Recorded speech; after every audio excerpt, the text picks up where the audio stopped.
શહેર crime બ્રાન્ચે revolver સાથે અમદાવાદના હિરેન પટેલને ઝડપી પાડ્યો હતો.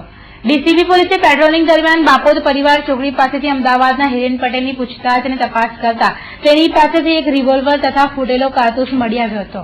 પોલીસને તેની પાસેથી એક સુસાઇડ નોટ પણ મળી આવી હતી. ઉલ્લેખનીય છે કે હિરેન પટેલે અગાઉ 2 વાર સુસાઇડનો પ્રયાસ પણ કર્યો હતો.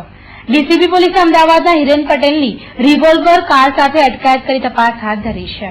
કંપનીમાં કોપીરાઇટ જ્યાં થતી હોય કોપીરાઇટના કેસો કરવામાં એ કામ કરતો હતો અને પોતે પણ ફરિયાદી કંપનીમાંથી થયેલો છે ડુપ્લિકેટ સીડી પકડાવવા માટે અને પોલીસની થોડીક કાર્યરીતિથી માહિતગાર અને જાણકાર હોવાનો છે.